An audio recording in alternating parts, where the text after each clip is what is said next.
Welcome back. I'm Ken with Across Country Kitchens, and in today's video we're going to show you how to build a sink base cabinet. And later on we will be adding more videos. Here we go. So again, now we have two boxes. We have a white box, which is our door, and sometimes our drawer faces come in there as well too, or our false drawer face for the front of a sink cabinet. And then in our brown box, we have our body, which is solid plywood. It's a 15 mil thick plywood, and it is all plywood, finished birch veneer interiors, just like our wall cabinets, which I didn't discuss earlier. So basically what we're going to do is we have a side panel, and I like to set them up this way here. So you got a side panel here and another side panel over here. We have a toe kick piece over here, and we have basically a side panel, or pardon me, this is a side panel. This is a base panel, and we got a back panel. And then we got a center part of our toe kick, because usually on your wider cabinets, you always want to go like that for your base support. All right, so let's get started here. We better grab our pack. Inside our box again, we got all our parts. Put my glasses on so I can see them. And again, I like to cut these lids off so when I'm moving my parts around, I don't knock it over. So again, we got your hinges for your doors. These plastic things, they are corners that you put at the top of your cabinet to help keep your cabinet square, and they have a little hole set in them when you screw in your laminate countertop in place. But what I do is I keep two of them and I throw two of them away, and I'll show you why later. So now, basically in our bag, we got again all our parts, our cam locks and our screws, and it comes with little bumpers too, but I prefer buying my own bumpers because they're bigger. So now what we're going to do is we're going to get glue in here first. That's your first steps down the groove. You don't have to worry about glue here because your back panel only comes down to here. This is part of your toe kick area, right? So it's always open there. And I think the reason why it's basically open is because the bottom of sometimes on construction walls, they're kind of jogged out a little bit, or something in there is, you know, when they put drywall on, it's sometimes not 100% perfectly clean, you know, so there's junk in there, but, you know, sometimes it gets down there, and it, you know, doesn't mean it's a bad trade. It just means some dust flew up and got in there and he never caught it, that's all. As much as we construction people try to catch stuff like that, sometimes the little things do slip away from us. All right, so here we go. Get our clamp set in just like I explained on our wall cabinet, and again, these little top black edge here, you don't want to push them down past the surface of your cabinet, because then you're turning your cam. If this goes down too far, then your cam turn doesn't grab the bottom part of this area. So move that over here. We got that there. We're going to move that out of the way. We're going to grab our back panel. So now on your back panel, what you want to do is find my screwdriver. And again, we want to have, just like on the wall cabinets, we want to line up to the edges the minus sign and the plus sign. We showed you a close-up picture on that on our wall cabinets of the plus sign and minus sign, so we're not going to do it again because you probably want to watch the video of the wall cabinet as well. So now, get that one lined up. Makes it easier putting them together. That way when it slides in, it goes down into there nice for you. So we're going to start with this one first. So basically we got a groove because this is our base. You can see the groove over here, right? So we want that lined up with here, and we want the finished product on the inside. So that's going to go this way, and I usually tilt it down a little bit so I can kind of line up the holes. And then the other ones will fall into place. Sometimes it helps too if you shake it a little bit. This one fell down nice, but if you shake it a little bit, it helps them fall down. Or you turn your pin back and forth a little bit and it'll finally fall down too. Again, you turn them until they click, one little click. Sometimes they won't click. Okay, now once you got that done, it's the same as our wall cabinet. I'll just spin this way a little bit so we can see. Same thing with your wall cabinets. Our base of our base cabinets has a little groove in it, and we want that facing the inside of our cabinet. So it's going to go this way here, because we want that groove, again, facing the inside of the cabinet, because that's the way the frames are made to connect into them. So first of all, we need to get some glue up this one panel. And again, some people don't even glue them, but I like to glue them.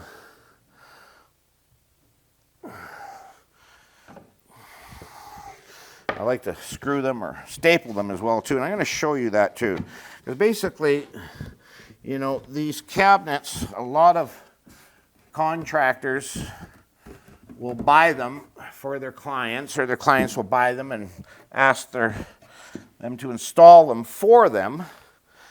And so some cabinets, I call them piecework cabinet people, because they don't want to have a cabinet shop, and they would rather just put them together, install them, and get paid, and move on to the next job, which is fine. So basically, you're going to get your screw, you push that panel up in there a little bit, make sure it's all tight down in the corner, frame tight there, put one screw there, get one here. Early you see me put all 3 screws in at the same time. I guess it don't matter. Depends on your mood that day, mostly. Okay, so now we got our base on. So basically, just like that. Here's your base. See, and this edge again is facing the inside of your cabinet. Now we just pick her back up. We already got glue in this side here. I'm going to lift that up. I'm just a short little guy, but I can still reach it. And line up that hole. I'll get it. Trust me. There you go. Oh, and look what I did. Nothing. That's right. I thought I had it upside down. That one dropped down nice. Again, you want it all tight here. See, tight. Turn until it clicks. Sometimes they don't click. Doesn't mean they don't work. Just didn't click. All right, so we got that done. Now we're going to flip her on the back side.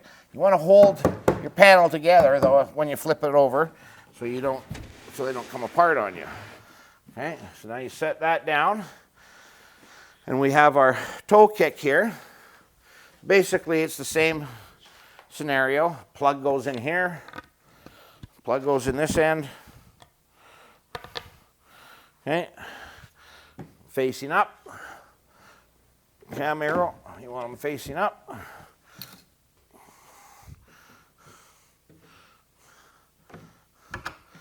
Give it a turn.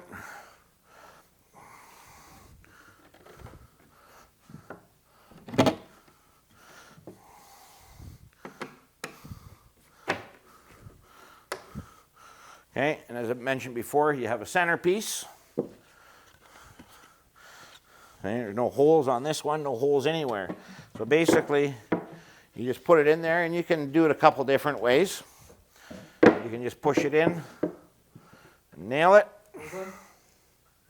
Oh yeah, I forgot about that, sorry.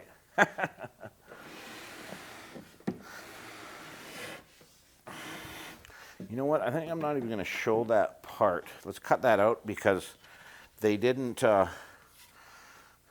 Let me see here.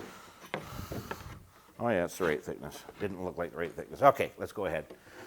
So usually on your wider cabinets, usually they're 33 inches and up to your 39-inch wide base cabinets. They come with a centerpiece to support this area here. Even though this is half-inch thick, they still like to give it a little bit more support. So this didn't come with a cam lock for some reason. They usually do have a cam in there, but that's all right. You can use a, drill a hole and use a screw, or I got my gun here, so I'll just use my gun.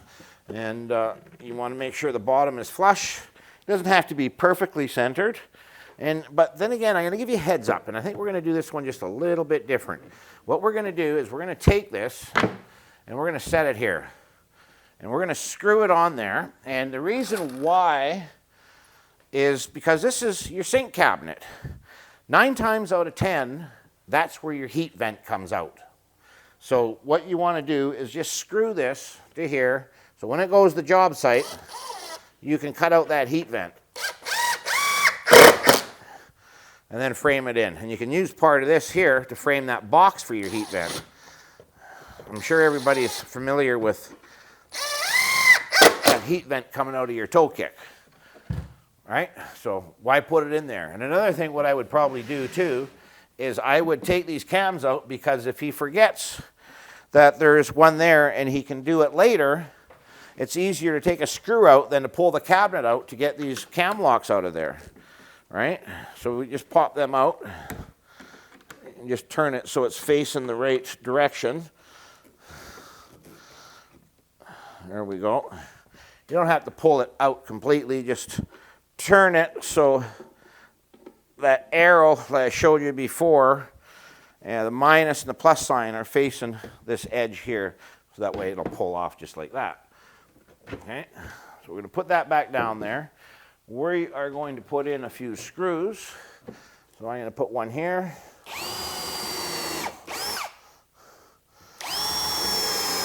And now, if there is a heat vent under there when the cabinet installer goes to install this, he's going to like me. He's going, man, that guy at Cross Country Kitchens was thinking. Made my life easier. Let's just grab some screws that we have.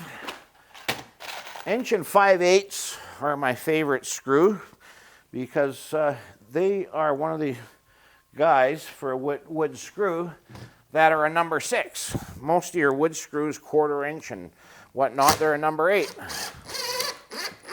Number 6 are a bit thinner. So it doesn't split up anything as much. I'm going to pop a couple screws in there, and then this will be all ready. All you have to do is pull these screws out after he figures out where he's going to have that vent. Sometimes they're off to the left. It's nice to have them perfectly center, though, them heat vents coming out, so you can always make a box that goes like this and angle it, though, so your air flows nicely, right? All right, so we have that done there. We're going to flip our cabinet around that way there, and over here we're going to open up our other box with our face frame and our doors. There we go.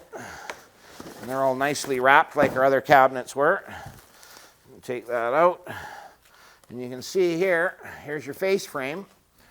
And this is called the sink base. SB stands for sink base. And it already has the drawer faces screwed to the frame. So you don't have to do that later. So basically, we're just going to, I know my benches are safe. So I'm just going to set them down on here carefully. I just put new carpet on these the other day, so worst thing, you don't want to be scratching up the face of your cabinets. But you always want to use that foam inside the box, but I'm confident that I'm not going to scratch it up. It depends on where you're working. You're probably not going to have benches set up like I do. You're going to be working off your floor or something, I don't know. All right, so obviously that's the top, and base is facing me. That lines up there, and I guess I better put the little pivots in there. Would help. Little pins.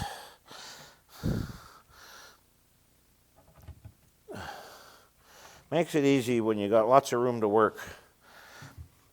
You know, for you guys that do it at home, hopefully you got a nice garage in there. Or actually, my first kitchen I ever put together was inside my living room, and I didn't like being on my knees for that long of a period.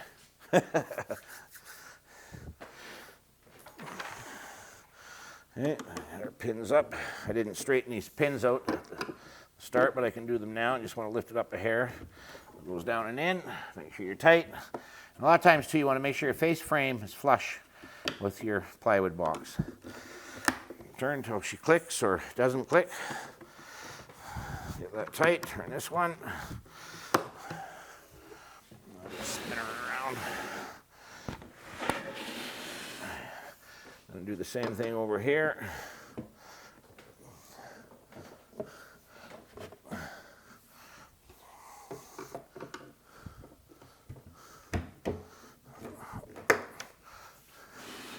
Now this one here, there's something holding it there.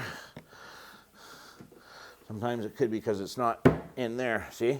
Because, it's a long piece of plywood, so it had a little bit of a bow to it. So, you're fighting to get it down here, and don't get a hammer and hit it, because it's just, you got that lip that I showed you. It's got to all fit in there, right? And, your plywood is a long piece, so, it's got a little bit of a bow in there. So you get a little bang, and then it'll go back into its thing. Makes that easy. It slides down. You're nice and tight. Turn your cam, and you're done with that section. So now what I'll do is I will put my base cabinet on the edge, the side, just like I did to my wall cabinets to put my doors on there. I'm going to open this up. Over there. I get my full mounts because we want to protect that area.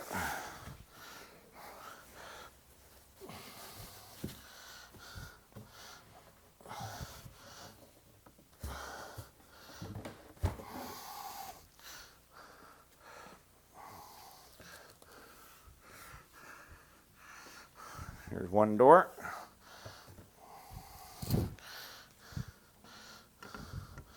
Again, they got holes in there, and we're going to put some glue in them holes as well, like I mentioned before.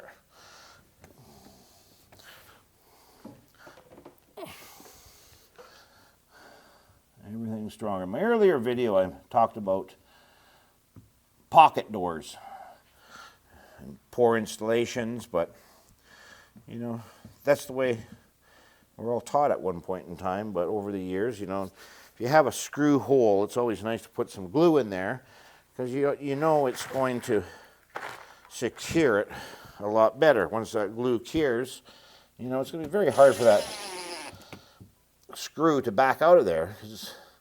As you know, you open up your door, close your door for so many years, screws starting to fall out.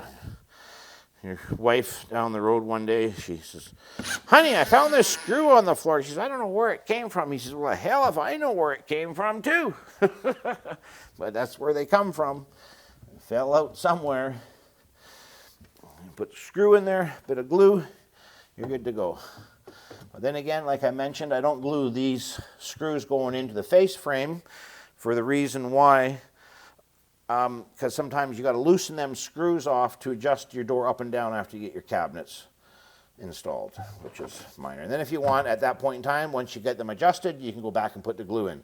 Now, your base cabinets are a little bit different than your wall cabinets. If you remember, I mentioned to you, your wall cabinets, you keep up about a 1/16 of an inch. On your base cabinets, you don't. You keep them completely flush with the bottom of your frame. Okay? Because your drawers on a 3-drawer base cabinet, they're flush. They start out flush on the bottom and they work their way up equally. So basically, when you have your two large drawers will meet the top of your door. It'll look nice. And then your top drawer will be even with the top drawer of a single cabinet as well. Single drawer cabinet, which is your standard base cabinet. Okay, so we're going to drill our pilot holes. And again, I mentioned we use a 5/64 self-drilling center bit. That way it doesn't, you put it in, it doesn't pull it this way, it doesn't pull it that way for you. So I just do the top and bottom of the inside and outside on both sides. You don't need to put all 4 screws in. If you want, you can put all 4 screws in, but it doesn't make sense, especially sometimes you might have to do some adjusting. Once the cabinets are installed, it's easier to back out 2 screws than all 4. And then you can put in the other ones later if you want. I just eyeballed that center. 2 more screws for there. Get our bit going.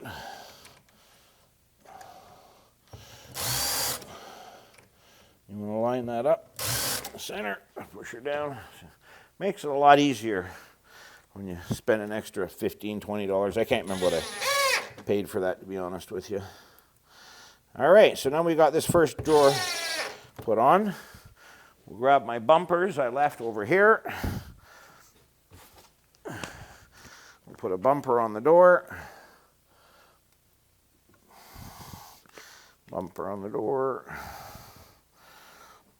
Okay, now we want to grab our spacer again.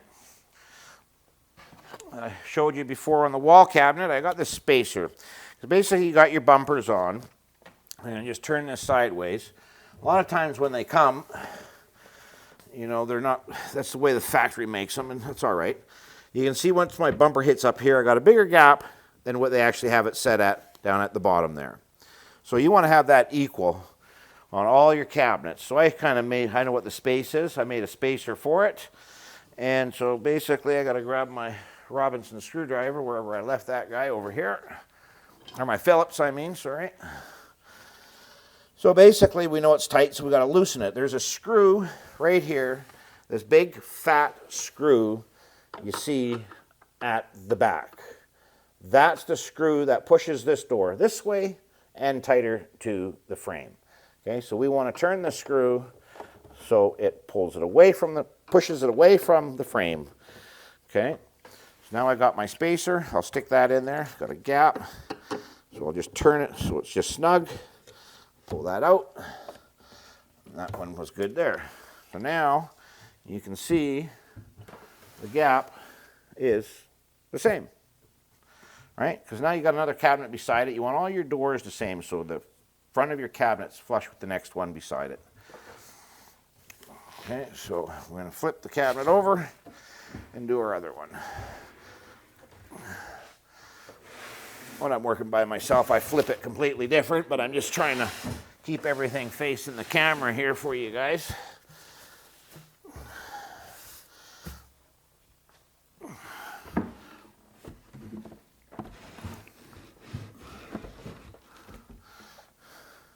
Okay, we'll grab our other door.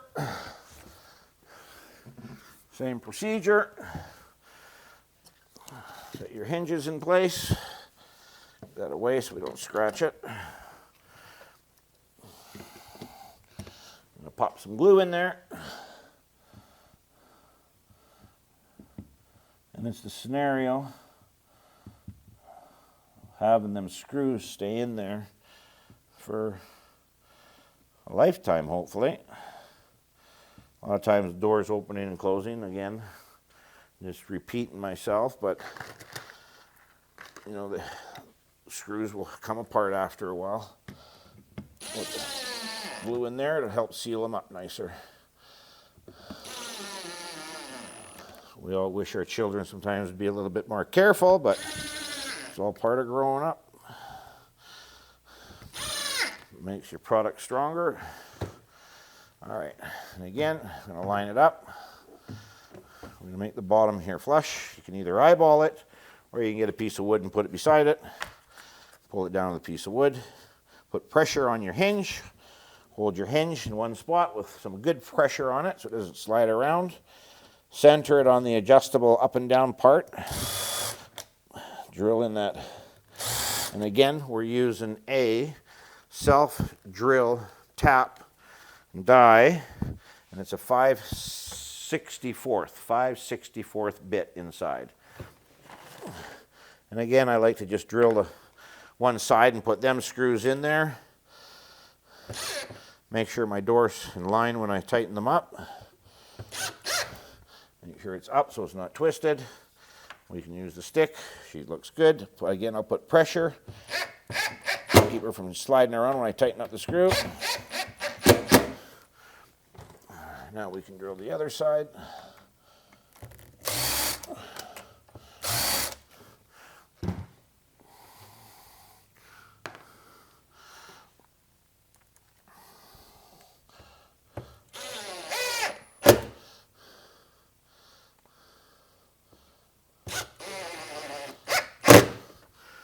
Okay, now we're going to get our spacer.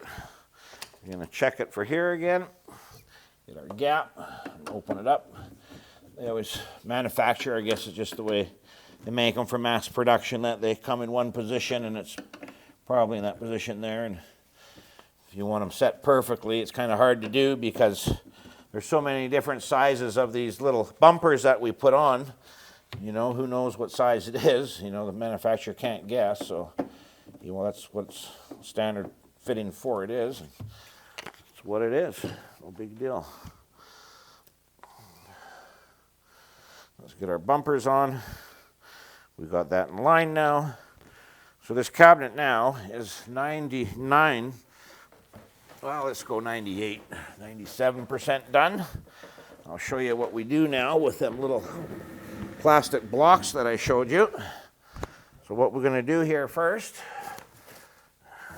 get this stuff out of the way, put that over there.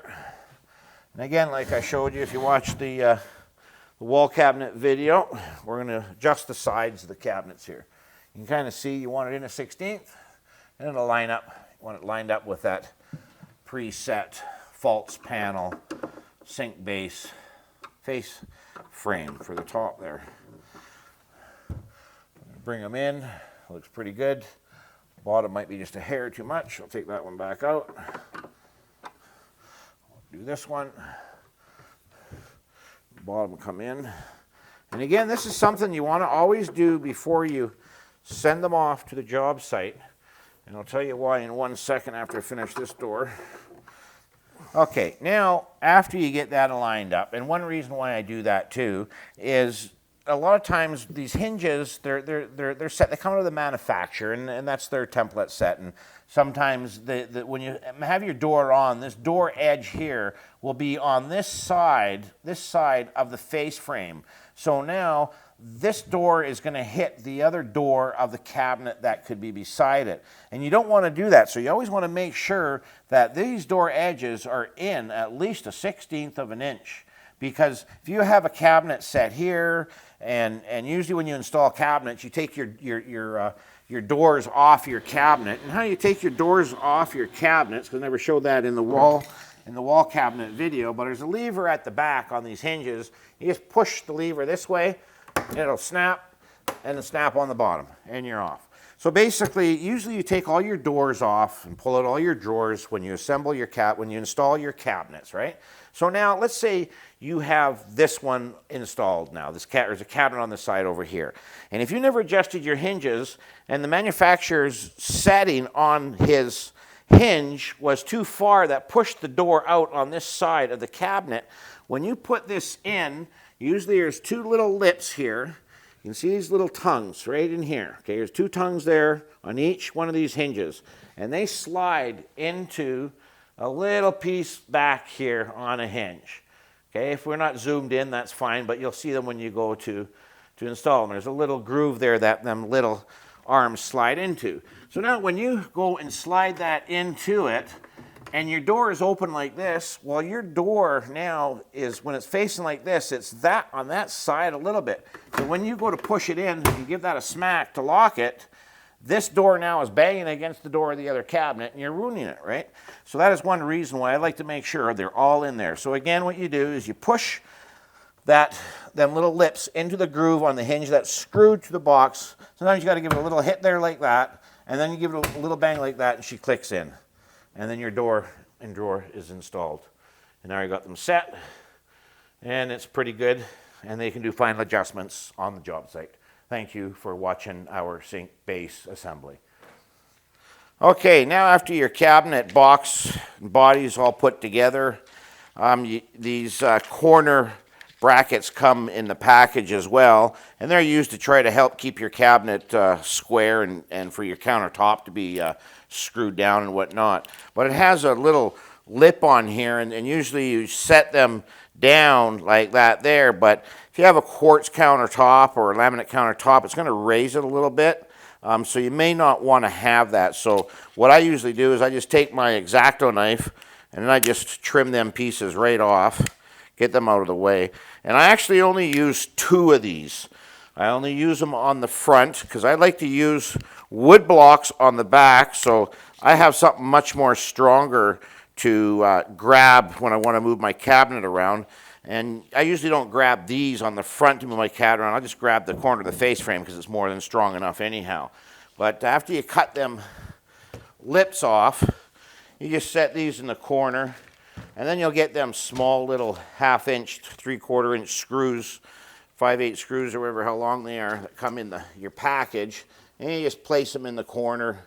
There's already preset holes drilled into the plastic piece itself, so it's just holding your corner bracket there and screwing it in place.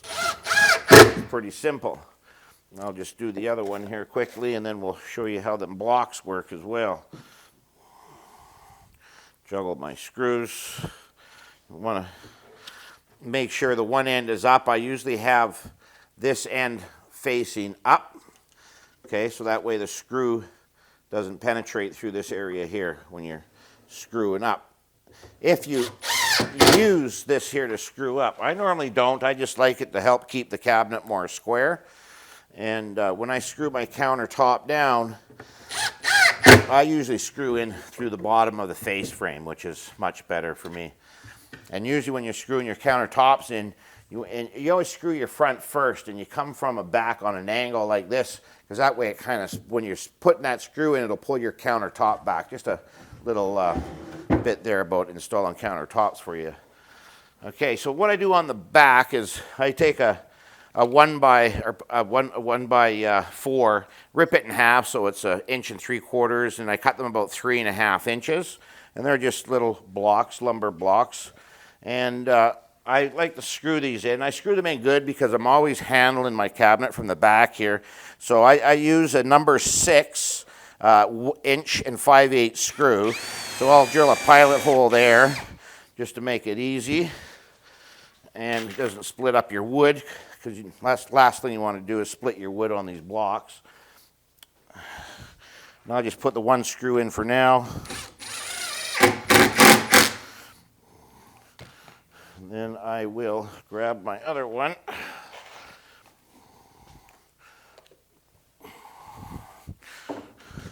So I have one screw in the block, and I try to get it closer to this side of the block as possible, keeping it in about 5/8, 3/4 of an inch. Screw, and you always keep your block down about 1/16 or 1/2 a 16th, somewhere in there. You don't want to have your block sticking up past, because you want your block down out of your way when you're leveling off your cabinets when you're doing your install. So I got them set, just makes it easier to do that. And I'll put 2 now in the back side, put 1 on that end there, and I'll put 1 over here. And then it just keeps it from twisting when you're grabbing your block. You don't have to put as many in as I do, but it's entirely up to you. I would say more the better. Now, after we get these blocks in, I'm going to show you, because if you're a homeowner, then you're going to do it the easiest way as possible. But if you're a contractor of installing kitchen cabinets for an RTA line, when you're putting these together, you know, it's nice to make sure they're nice and solid. So what I will do, if you can, I got 2 ways of doing it. One way basically is I'll put in some extra screws down here. I got a cam lock right about here, so I'll put 1 screw just above it, in between the top and there. And the same here, I got a cam lock here, so I'll put 1 screw just below it. 1 there, and then I'll put 1 in the middle here, which secures your cabinet a lot better. I mean, you got, you know, a good 7/8 inch material thickness here, so it's pretty easy just to eyeball it to the center. I like to use a drill, pilot hole it, so it doesn't split any wood, and it looks more professional.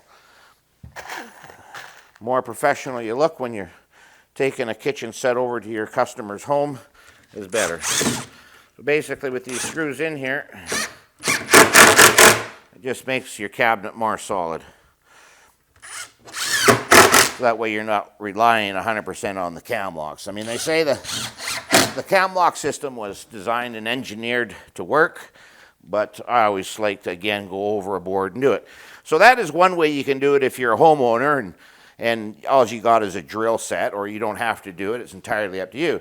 The other way, what I do, basically, because I'm in a shop, and if you assemble these cabinets and install them for an RTA company, what I usually do is I have a staple gun, an air staple gun that I use just to make my job go a lot quicker. So then again, I'll put one staple up in between, one down, and they're 1.5 inch long staple. That's all you need. And on the staples, I'll put 2 in the center section there, and you're basically done. And then you can also, too, you got your shelf here. You can put some there if you want, but you really don't have to, okay? Because it's all interlocked there anyhow. It's all locked here with the groove that your side panel fits in. It's locked there, so it's not going to spread open anyhow. So this way, with these blocks here again, you can lift it up very simply. And that's the end of that demonstration. Thank you.